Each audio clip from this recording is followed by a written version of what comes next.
Hello and welcome into this edition of the Golf Chill Podcast with Rex and Lav. It is finally hoodie weather here in Ponte Vedra, so that's very pleasing. Rex, it's always hoodie weather where you are in Connecticut. You are hosting Golf Today this week, doing a fine job, I must admit. How's it going today? I have to admit, and I grew up in the South. I was born and raised in Florida. Have not really spent a whole lot of time in the Northeast this time of year. This is a lovely week. I'm not going to lie to you. On Sunday when I landed at LaGuardia, I got lost coming from LaGuardia. Don't ask me how, but I ended up sort of just driving through the Bronx, and it was a Sunday afternoon, and there was a lot of festivals going on, and it was 40 degrees, and every tree is perfectly fall. And I'm like, okay, I get it. This is why this is why people want to live here. Like in a couple weeks, certainly when I come up in January or February, when I make my annual trip up in the middle of the snowstorm, I'm not going to enjoy it. But Northeast, you guys are crushing it. Yeah, I mean, I've talked about it a few times. I am from Canandaigua, which is one of the Finger Lakes in Western New York. I loved this time of year. This was when we had our high school golf season, and we would always end. All the golf courses, for the most part, would close on Halloween. All the head pros would go down to Florida, and then they would come back basically for April 1st, April Fool's Day. They would come back. So it's a very abridged fall golf season, but there's nothing better. It is wonderful. The temperatures, the leaves, the cool air, the crispness to it. I love it. I miss it. It's one of the few things that I miss about growing up in Western New York, but Northeast in the fall is absolutely one of them. Rex, a couple things I did want to get to in this mid-week podcast. Wanted to start, first of all, with Michael Brennan, winner last week in Utah, a 23-year-old making his first start on the PGA Tour as a professional, and he does so winning in very impressive fashion by 4 shots with the most dominant performance off the tee all season. It wasn't Scotty. It wasn't Rory. It wasn't Bryson at the majors. It was Michael Brennan in Utah, who became just the 7th player since 1970 to win on the PGA Tour in 3 or fewer starts. What was your biggest takeaway for what Michael Brennan was able to do in the fall event? It was fun to watch because it's easy power. Sometimes in this day and age that we live in, you can tell guys are actually trying to murder the golf ball. You can tell that they're trying to maximize the distance. And he has more of an Adam Scott type swing where there is a ton of power in there. I think he had 2 drives over 400 yards just in Sunday's round alone. You're right. He picked up, I'm not going to get this right, 9.7 strokes on the field in strokes gained driving, which is absolutely amazing. He also putted well. I was kind of looking at the stats. I will say that golf course in Utah is not the toughest driving test. I think according to the stats after Kapalua this year, it was the 2nd easiest just in width of fairway, but it's still intimidating. You're either hitting in the fairway or hitting in the lava rocks. And there's a lot of fairway, to be fair, for an elite player. But you're right. Strokes gain is relative to the rest of the field, and the rest of the field are PGA Tour players or those who are adjacent. It was a wildly impressive performance, and it's fun to watch in the fall. This is part of the conversation. You and I have kind of leaned into the idea that this fall feels like just an extended Q school.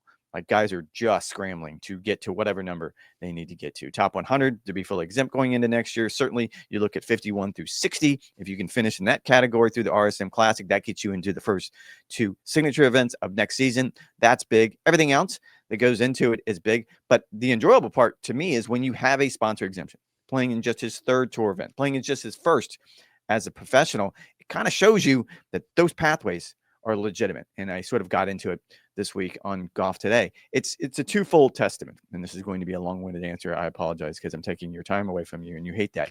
However, it's a twofold testament to what the PGA Tour has created with PGA Tour U. You, being the college expert, no one is better at that than you. You know this better than anyone.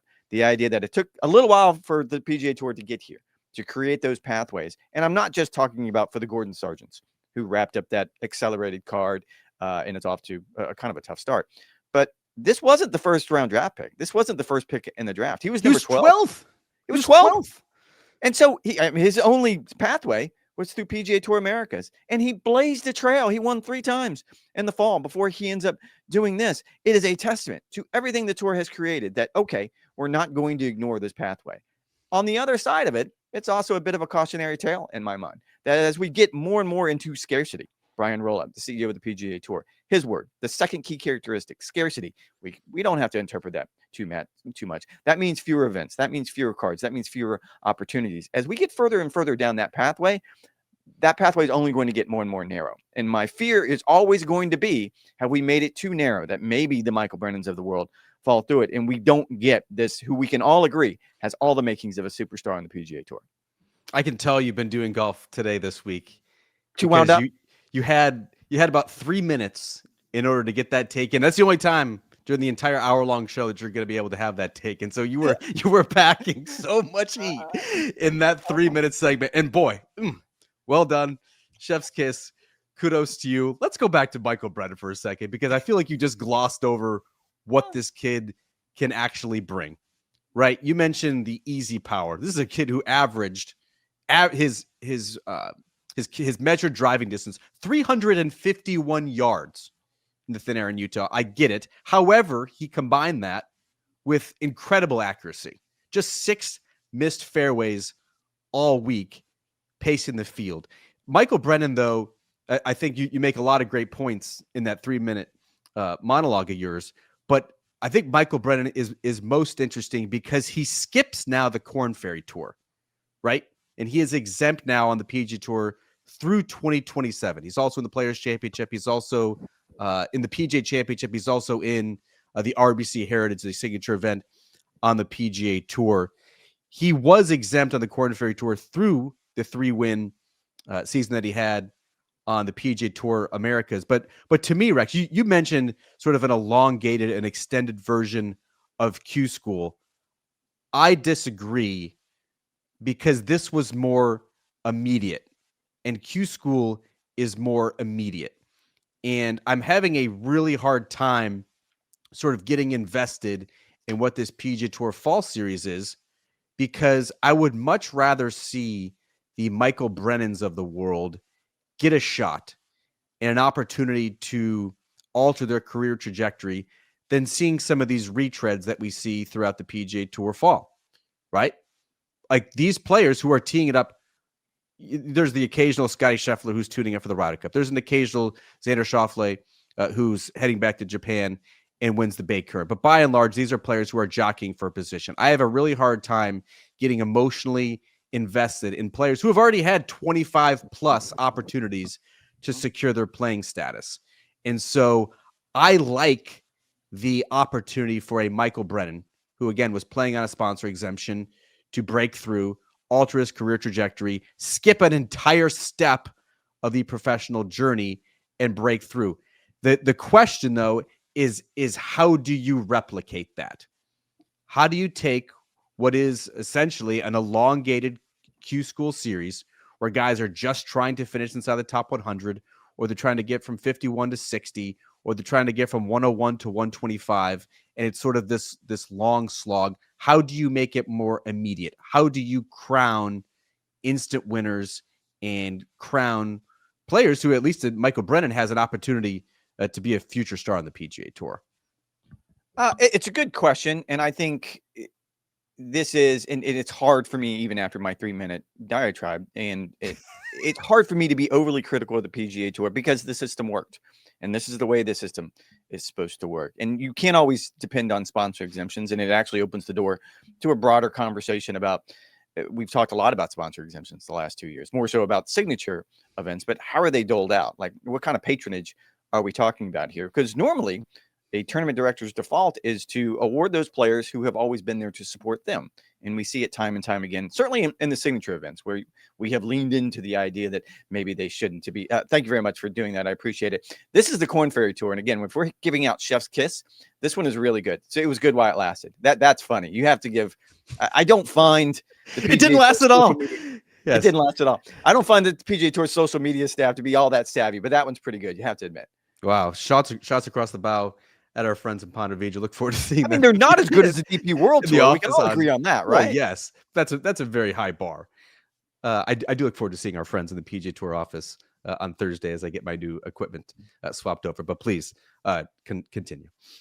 But in this particular case, it's easy for you to go back to, okay, this veteran has always supported the tournament. He's fallen on hard times. Of course, we're going to give the sponsor exemption out. The good tournament directors, and I'll go to the Wyndham Championship, and friend of the program, Mark Brazel, he goes out of his way every single year to try to find the Michael Brennans to reward him. John Deere Classic is the same way. So you have to give the folks in Utah, as well as Michael Brennan's management team, credit for opening this door, because it's hard. Those sponsor exemptions are worth more than gold this time of year, because you have to get those starts in as we get toward the back end of the season. But to your point, I don't know how you can do the immediacy of it. I know what you want. You want to be rewarded right now. What if Michael Brennan would have struggled on Sunday and finished third? I still would have argued, well, it was still an opportunity, and that then if he finishes third, then he gets into the next PGA Tour event by finishing in the top 10. Yeah, absolutely. So that creates a snowball effect as well. I don't mind the fact that it's only 7 events, and we're already more than halfway through the fall series. I don't mind that it's a bit of a slow burn. When we started at the Pro Core Championship, I think you and I made a bit of a joke about the idea that I want to talk about all of these races and all these opportunities for the younger players. That week was about the Ryder Cup and the scouting trip that didn't particularly seem to work out for the tour. I love the fact that we're building towards the RSM Classic, because you and I both know that's my 5th major. It most certainly is. I do think there's something interesting that is brewing on the PGA Tour, and it's obviously going to come to a head most likely in 2027, when we sort of see what this revamped PGA Tour is going to look like, with Brian Rolep's vision, with Tiger Woods and the future competition committee, what that eventual vision looks like as well. Because what the PGA Tour has said with the changes that they're doing, most pertinently with 125 to 100, is that if you have a PGA Tour card, that should matter, and that you should have every opportunity for playing reps to keep your card for the following season, right? And so every move we've seen, at least recently, is sort of in that mold. And Q School, a PGA Tour Q School, does not have the best track record of being sticky. And what happens there, and the 5+ players who got sticky is in retention rates. Correct. Okay. So the 5+ players, I believe, is 6 from 2024. All those players right now are currently outside the top 100 in FedEx Cup points and are looking likely to not keep their PGA Tour card. I think that helps explain why the PGA Tour is doing everything it can to try and get the most deserving guys on tour, the guys who have the track record, the guys who have sort of the longest period of sustained success, thinking that could then help them, get on tour and stay on tour. That's why you're seeing the top 20 on the Korn Ferry Tour instead of the top 25. That's why you're seeing the top 10 from the DP World Tour, guys who had to prove it all season long. That's why you're seeing the elimination of Q School from the top 5 and ties now to just the top 5. Fewer guys in the qualifying school getting and staying there. In my opinion, in sort of when you extrapolate out what the Michael Brennan situation could be, I like the idea of having sort of this churn and burn at the end of the PGA Tour membership. And I sort of equate it to an NFL team, right, that has a 53-man active roster. But if you look at it, look at what the Jags do. At the end of the 53-man roster, there are always roster moves. Now, some are injury related, but some are performance related. If you don't play well, you should drop down. And guys in the practice squad should be elevated to the active roster. So I guess one of the things that I'm thinking about is that I'm looking for moves that by and large can change a player's career trajectory in an interim period, and then they have an opportunity to prove it. Some might hit. Michael Brennan looks like he might be a hit. Some might fail. But at least we're introducing new characters. A PGA Tour season is a very long time, and I think it can be a little bit static among the membership. And so I don't even know what it would be, but sprinkling some of these opportunities more than just, the Aon Swing 5 and trying to get into the next 10 and just sort of parlaying that, or a top 10 streak, like sprinkling in new characters throughout the year to give them a chance. Maybe they hit, maybe they don't, but I do think that can really help a static product over the course of an 8 or 9 month season. I think what you just described is exactly the scenario we ended up in Utah with Michael Brennan, where you give them this opportunity to have a life-changing week. And if you don't deliver, that's sort of just the hierarchy of sports. That's why Sponsor they call it. Yeah. Yeah, that's why they call it meritocracy. Or if you end up having a Michael Brennan type week, he has completely changed the trajectory of his career. So that's impressive. I do want to go back to the idea, and this is really inside baseball, so I'll make it quick. 101 to 125 is still a worthwhile number. I think there is an idea that you're still going to end up getting, I don't know, maybe 15 starts, but that's actually going to be two separate categories, maybe to keep an eye on. So one of those categories is going to be 101 to 110. That category probably will get 15, maybe a couple more after that starts next year. And I talked to Lonto Griffin about this at the start of the fall series at the Pro Core Championship. His argument, and here is someone who has found himself in this category a lot in his career, 15, 16, 17 starts, that should be fine. If you get 15 starts, you should be able to make a statement one way or the other. To your point, either I'm good enough to be out here this year or I'm not. Don't you think that's sort of the problem? And we don't need to single out Lonto Griffin in particular, but one of the things that I think people really gravitate to with individual or professional sports is the cutthroat nature of it. You either make it or you don't. And I think for so long on the PGA Tour, there are either handouts and you're gifted exemptions into tournaments, or there's conditional status, there's former winner status that gets you, there's other opportunities for you to get in the field where you continually are extended lifelines.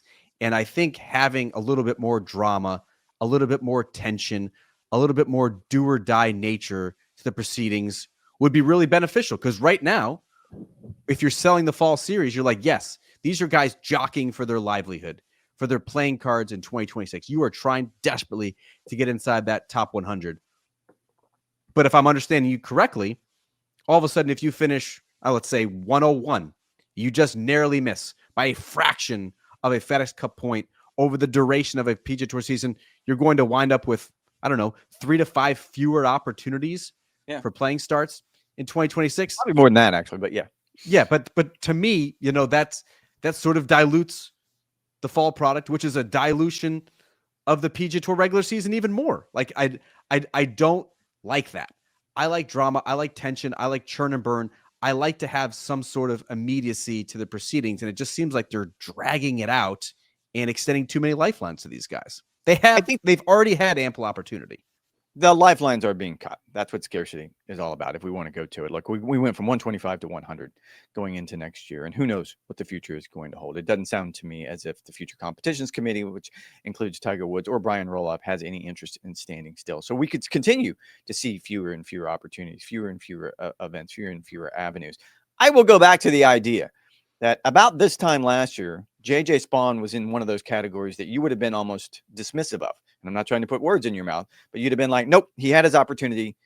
You're finished. JJ Spawn said as much. He was literally looking at doing something else because he was 150th.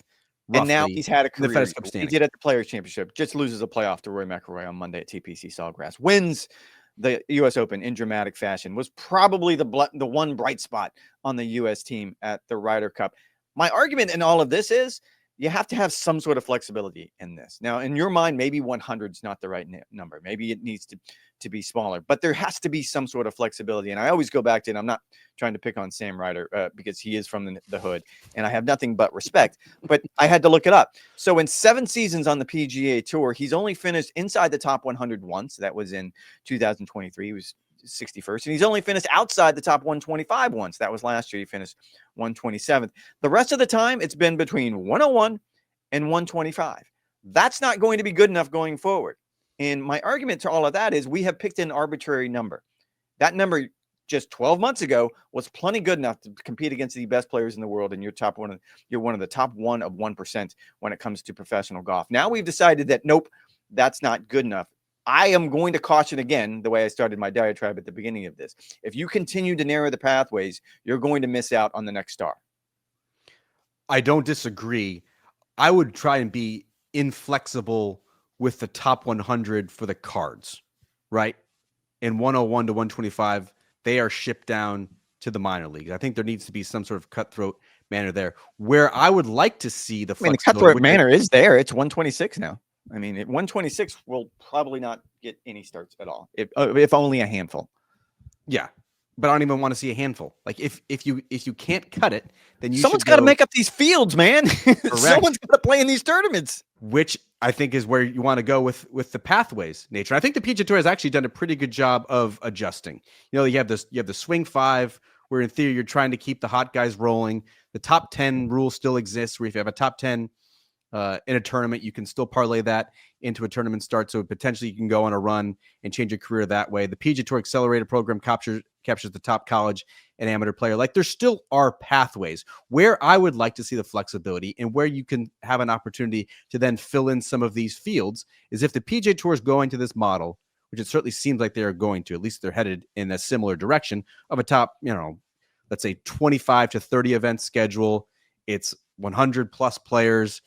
It's very uniform throughout the season with big purses. If that's going to be the case, then I would like to see some churning and burning at the end of the membership, where if you get to, I don't know, let's call it the Truist Championship, right, in May, and if you are among the top, or if you're among the bottom 5 to 10 players on the PGA Tour's FedEx Cup standings, you're out of here. Then bring in players from the Korn Ferry Tour, which again would be stronger because you were more inflexible with the top 100 cards. And so all of a sudden, if you were top performing on that circuit, then you're elevated to the PGA Tour card, and you then have an opportunity to keep it rolling on the PGA Tour. That is how you can introduce new flavor, new characters, new energy for a product that I think, particularly if you go to this 25 to 30 event schedule with all of the same players, I think it runs the risk of being a little bit stale, a little bit static.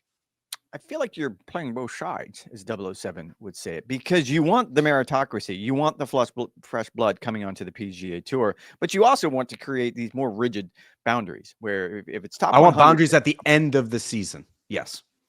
but I'll circle back around. You're picking arbitrary numbers. The PGA Tour is picking arbitrary numbers. Maybe 125 wasn't the right number. Maybe 100 isn't the right number, but you have to set some sort of goals. And you also have to fill these fields with someone. So if you're making it only about those narrow pathways, I will go in and say one of your arguments is undercutting the other argument.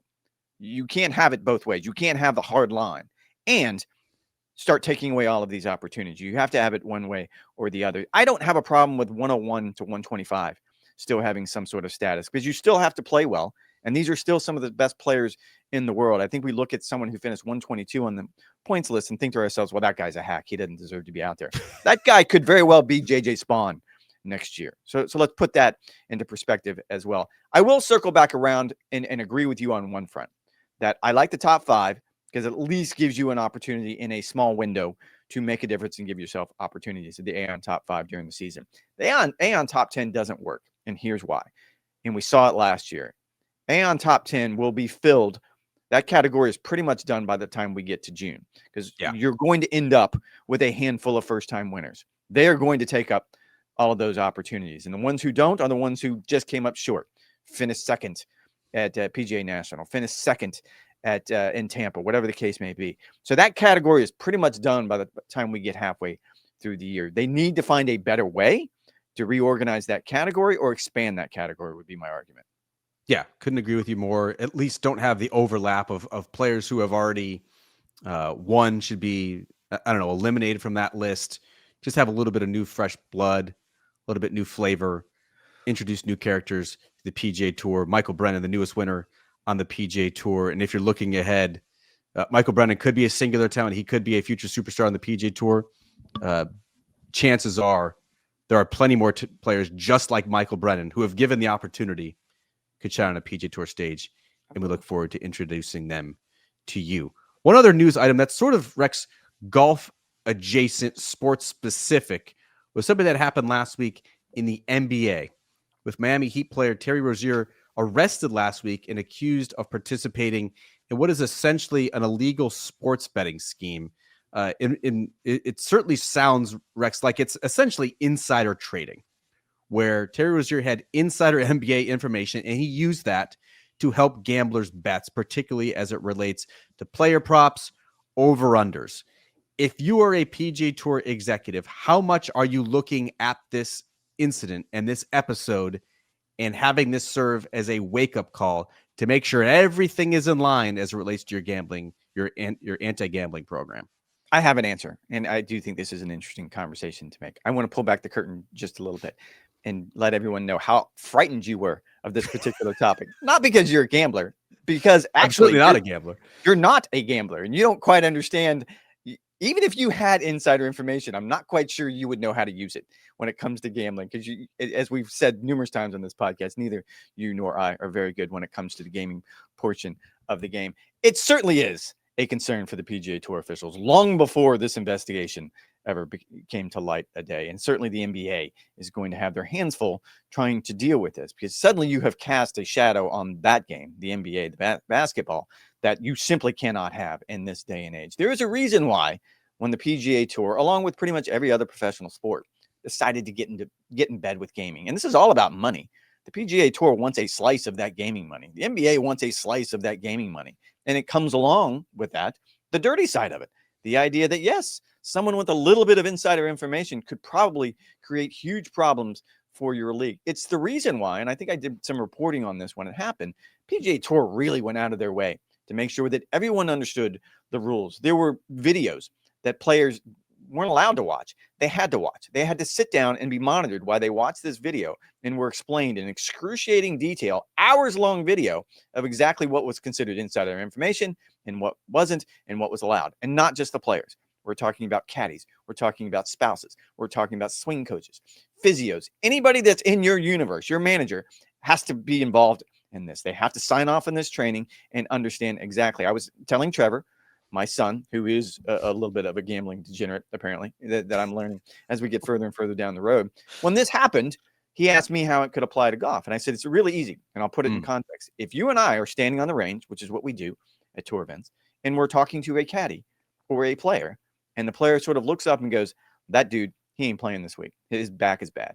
And you and I have had these conversations before with players or caddies and whoever else.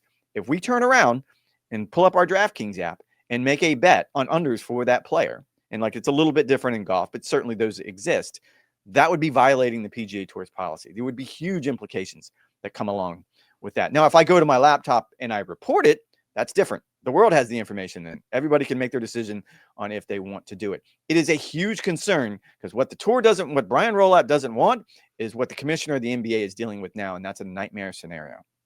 Yeah, and there's two separate issues with the NBA that are related, but they're also different. You know, this is separate from the rigged poker games that Chauncey Billups and others are allegedly ensnared in. It's this issue that has gotten Terry Rozier arrested. It's the issue with the former Raptor center Jonte Porter. He was banned from the NBA. And he was awaiting his sentencing for his role in a gambling scheme that was related to these player prop bets. Those are the scenarios that are so ripe for manipulation. And I'm not suggesting in any terms whatsoever this is actually happening on the PGA Tour. But on PGA Tour, there is no injury report. There's no way to know if a Patrick Cantlay is dealing with a back issue, and maybe he is going to tee it up, maybe he's not.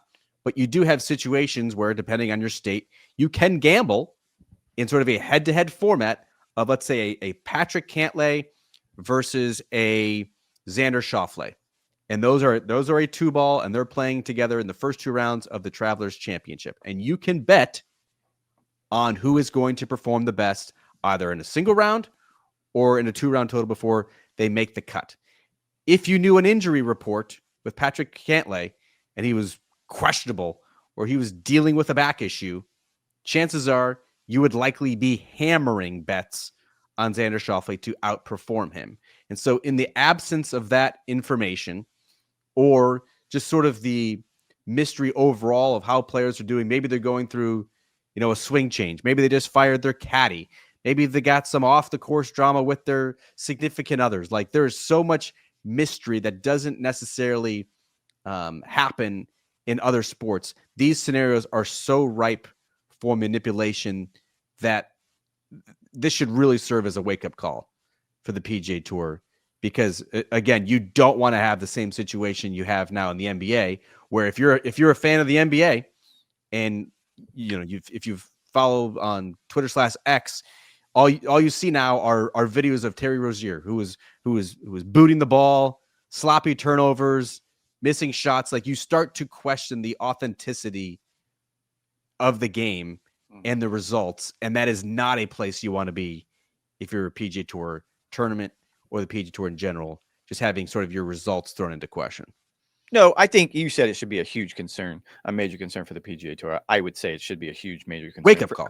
Every major sport should be dealing with this, should be concerned with this. The NFL is dealing with not this much of an issue as the NBA, but certainly the Lamar Jackson injury report over the last few weeks. Even the NFL is looking into that simply because there has to be the line for clarity has to be so obvious when it comes to injury reports. When is Lamar playing or is Lamar not playing? Like, stop jumping back and forth. We need to know sooner rather than later. Certainly from my fantasy football teams, I'd like to know, because Drake London is absolutely killing me this season, going back and forth off the IR. However, I will also say, when it comes to the PGA Tour, maybe other than tennis, there is no other sport where one person can influence the outcome more so than a golfer, because it's just you out there.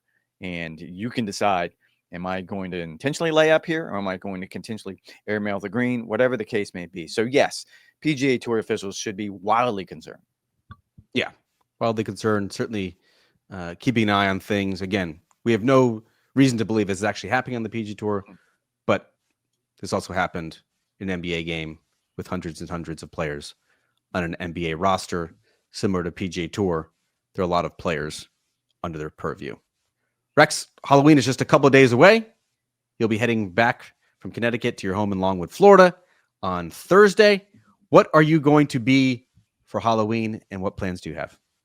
We don't dress up for Halloween. We have a big neighborhood Halloween party the weekend before, which didn't dress up. Actually, I dressed up as a clown. We very much mailed that one in this year. So there were some creative outfits. I'm not very good at it. However, we do, like, Halloween's big in our neighborhood still. We live in a neighborhood like yours, not quite Nocatee, but where there's a lot of kids. So it's always a fun night.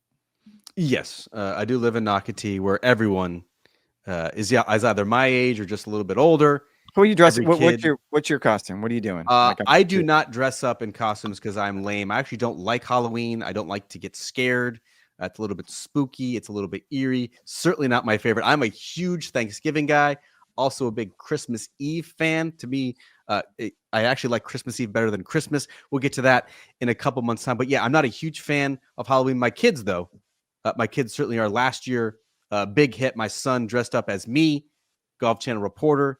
My daughter, who is now 4 years old, last year dressed up as an Oompa Loompa, won every contest imaginable with best dress. This year, they're working in tandem for their costumes. They are characters from the movie Dodgeball. Looking forward to that one. We'll have pictures next week for the midweek show of that one. Wherever you are, I hope you have a great Halloween. Stay safe.